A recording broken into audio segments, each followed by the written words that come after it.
마지막 주제는요. 이제는 말할 수 있다.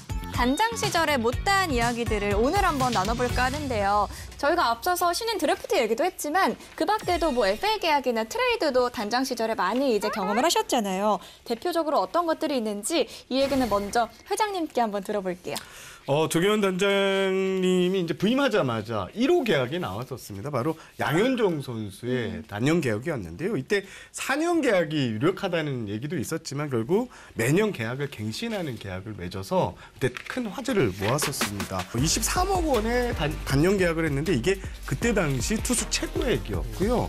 여기에 김주찬 선수 옆에 잔류 그리고 정성훈 선수 영입한 것도 눈길을 끄는 포인트였습니다. 2020년에는 또 최용 선수 계약이 종료돼서 최용우 선수와 3년 47억 계약한 것도 FA 계약에서 눈길을 끌었습니다. 트레이드도 많이 단행하셨는데요. 2020년 8월에 장현직 선수, 김태진 선수를 NC에서 받아오면서 문경찬, 박정수 선수를 이렇게 트레이드, 2대2 트레이드를 한 게 그때 당시 어마어마한 핫 이슈의 트레이드로 제가 기억을 하고요. 또 2020년 6월에는 유지혁 선수, 홍건희 선수가 트레이드가 됐었는데 이게 아마 기아하고 두산이 15년 만에 트레이드를 한 트레이드다. 제가 그때 기사도 썼는데 상당히 기억에 남는 트레이드로 꼽을 수 있습니다.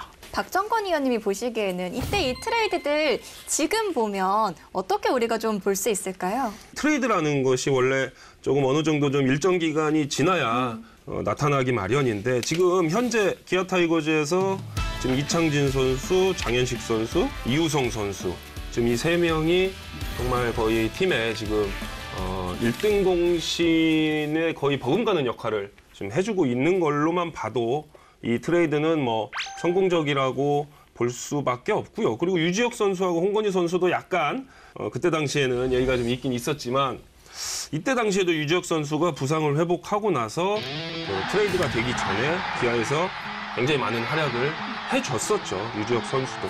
그리고 지금 장현식 선수는 그 트레이드 되자마자 그 이듬해 홀드왕을 또 따냈거든요.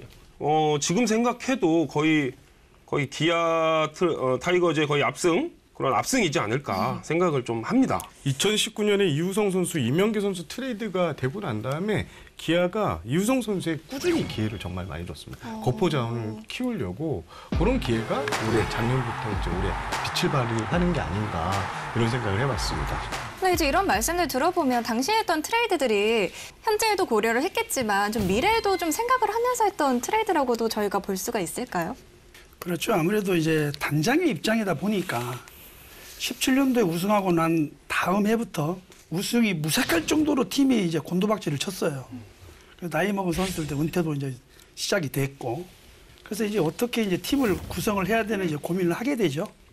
그러다 보니까 이제 트레이드를 할 수밖에 없었고, 뭔가 새로운 분위기를 집어넣어서 선수들에게 뭔가 좀 밝고 활기차고 좀 이렇게 원 없이 하는 야구, 그런 것들을 좀 생각을 많이 하고 있었던 차에 트레이드 건이 상대팀한테 오면서 눈동자가 좀 살아있는 선수들, 근성 있게 하는 선수들 위주로 좀 생각을 하다 보니까 트레이드가 그렇게 됐던 것 같습니다. 네. 저희가 이제 막 FA 계약이나 트레이드 얘기는 보통 이제 정세영 기자님께 그 비하인드를 많이 듣는데 제일 기억에 남는 트레이드 비하인드 같은 게 또 있으실지도 궁금해요. 네. 이우성 선수 경우에 오자마자 3경기 홈런 2개를 쳤습니다. 이우성 선수가. 이제 트레이드 윈윈 생각을 하고 있었던 차에 롯데 레일리 선수인가요? 이우성 타석 때 변화구를 툭 던졌는데 그게 종아리에 탁 맞는 상황이 생겼어요. 그리고 그 뒤로 이제 부상에서 회복됐어도 기량이 이제 못 올리면서 한 2, 3년이 흘러갔는데 이우성 선수는 저런 퍼포먼스가 충분히 나올 수 있는 선수입니다. 제가 알기로 단장님이 엄청 전화를 자주 받으시는 단장 시절에 전화를 자주 받는. 네, 트레이드에 그만큼 좀 적극적이신 단장님이다 이런 이야기도 많이 들었었거든요. 네, 맞습니다. 저는 팀이 좋아서 상위 랭크에 돼 있으면 트레이드를 조금 무겁게 할 수도 있죠. 왜냐하면 팀이 지금 좋은 상태니까. 하지만 제 단장 재임 시절에는 팀 성적이 그렇게 좋지를 못했습니다.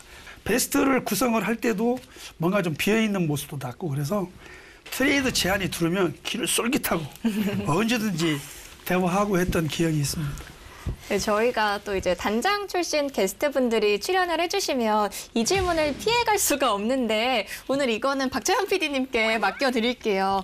팬의 입장에서 봤을 때 계약 중에 좀 아쉬웠던 계약도 있을 것 같은데 혹시 있으시면 전 단장님 지금 계실 때 주저하지 말고 한번 여쭤보세요. 저희가 시원하게. 너무 좋은 얘기만 많이 해드려가지고 제가 민감하지만 팬들이 궁금해할 만한 질문 하나 드리면 안치홍 선수 그가 FA 계약이 안 된 거에 대해서 팬들이 상당히 많이 실망을 했었거든요. 그때 당시 얘기를 좀 해주시면 좋을 것 같아요. 그때 당시에 이제 김선빈 선수하고 안치홍 선수하고 두 선수가 동시에 나왔어요.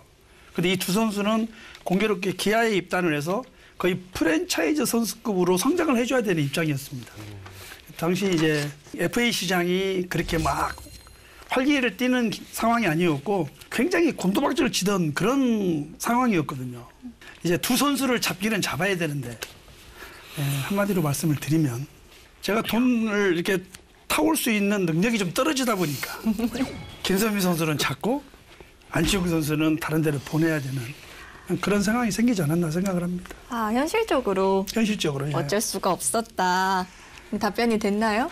좀 아쉬운데 제가 방송용이 아니라는 걸 알고 있기 때문에 네, 예. 당시 김선빈 선수 같은 경우는 수도권 모구단에서 상당히 관심을 가지고 있었고요.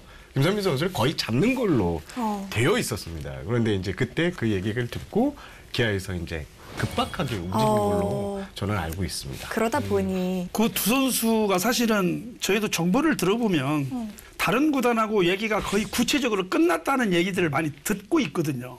저는 마음이 급해질 수밖에 없죠. 나와 있는 건 한계가 있고 두 선수는 잡아야 되고 그랬던 상황인데 롯데로 간 안치홍 선수도 자기가 한 만큼의 좋은 대우를 받았고 또 김선민 선수를 기아에서 또 원하는 만큼 또 받았고 해서 좀 아쉬운 부분이 있지만 그래도 다행이다. 선수들이 제 값을 받아서 그런 생각합니다.